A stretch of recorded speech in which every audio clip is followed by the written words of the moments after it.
What is up, everyone? Welcome back to the channel. Hope you're all doing well, because today we have some huge Arsenal updates ahead of Thursday night's massive Premier League clash away at Brentford. This is not just another game, this is one of those fixtures that could seriously shape the direction of the title race. Arsenal travel to the G-Tech Community Stadium, knowing that the pressure is rising. The Gunners currently sit 6 points clear at the top of the table. And while that cushion looks healthy on paper, we all know how quickly things can change in the Premier League. Every match now feels like a final. Every injury matters. Every selection decision becomes critical. And unfortunately, we have to start with some difficult news. Let's dive straight into the biggest headline. Kai Havertz is officially ruled out.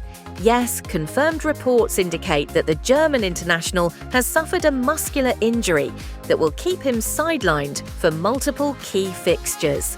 That includes this crucial trip to Brentford and, even more worrying, the upcoming North London derby. That's a massive blow. Now, let's talk about why this is such a big problem for Arsenal. Havertz had just started building real momentum again.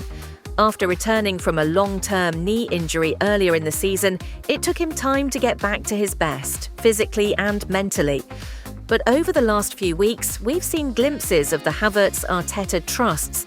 Intelligent movement between the lines, late runs into the box, improved link-up play, and that tactical flexibility that allows Arsenal to rotate seamlessly in attack.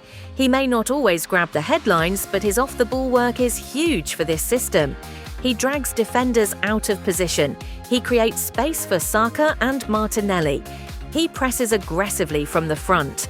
Losing him at this stage of the season hurts. Now the big question becomes, who steps up? This is where Victor Gyökeres enters the conversation. Gyökeres has been in outstanding form in 2026 so far, already scoring 6 goals this calendar year. He's been sharp, confident, and most importantly, clinical. His physical presence gives Arsenal a slightly different dimension in attack. He can hold the ball up, attack crosses, and stretch defensive lines with direct runs. This could be the perfect moment for him to truly establish himself as the main man in big Premier League nights. Brentford are physical, they're organised, they're compact. Having a powerful central presence like Gyökeres could be absolutely key. But that's not the only concern Arsenal fans have right now. Let's move to what I'm calling the wait-and-see trio: Bukayo Saka, Martin Odegaard and Leandro Trossard. This is where the anxiety really kicks in. Bukayo Saka has missed the last couple of matches, and we all know what he means to this team. He's not just a winger. He's the heartbeat of Arsenal's attacking creativity. His ability to isolate defenders, cut inside, draw fouls, and produce moments of magic changes games. When Saka doesn't play, the entire attacking balance shifts. Then there's Martin Odegaard, the captain, the conductor, the brain of this team.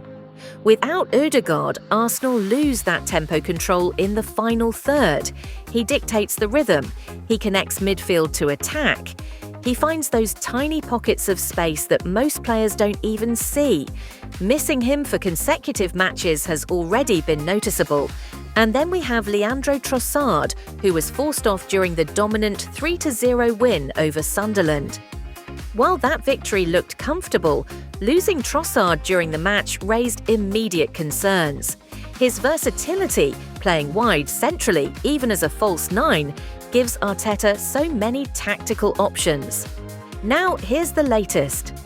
Earlier today, Mikel Arteta addressed the media at the Sobha Realty Training Centre. Naturally, he was asked about Saka, Odegaard and Trossard. And what did he say? In classic Arteta fashion, he kept his cards very close to his chest. His response was simple: "We will see." He confirmed that there will be a final medical meeting before the squad travels, and late fitness tests will determine their availability. That means we could be waiting right up until the 2000 GMT kickoff to know who makes the starting 11. And let's be honest, mind games could also be involved here. Arteta knows Brentford will be preparing differently, depending on whether Saka and Ødegaard are available.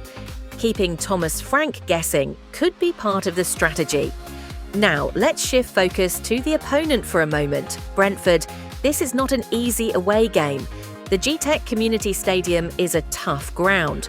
Brentford are incredibly well drilled. They are physical in duels. They are dangerous from set pieces. And they thrive in transitional moments. Thomas Frank sets his team up to frustrate big sides, absorb pressure, and then punish mistakes. If Arsenal go there slightly off their game, Brentford will make them suffer.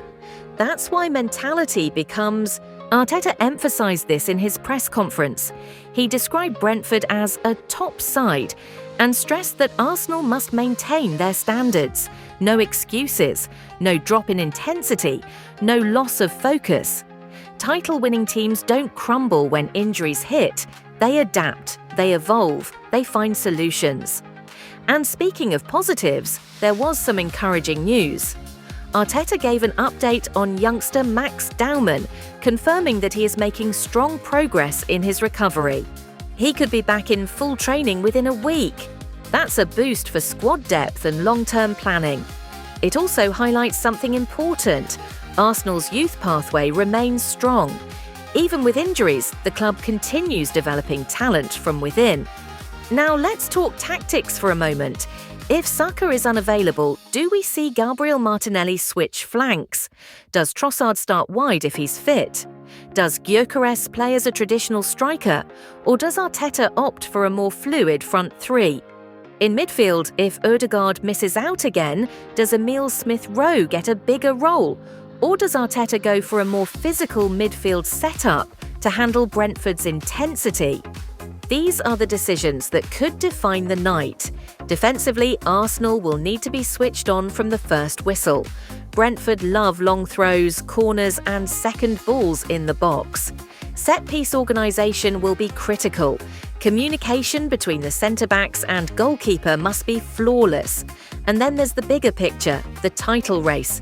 Maintaining a 6-point lead sounds comfortable, but we know rivals are waiting for any slip-up.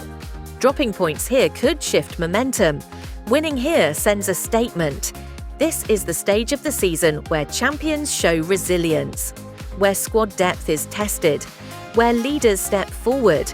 And that's why Thursday night is so important. Injuries, yes. Pressure, absolutely. Tough opponent, without a doubt. But this Arsenal side has shown maturity this season. They've shown composure in big moments.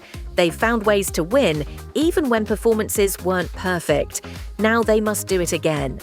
So here's the big question for you guys. If Saka and Ødegaard are both unavailable, who becomes the creative spark? Does Gyökeres carry the scoring burden? Can Arsenal control the midfield?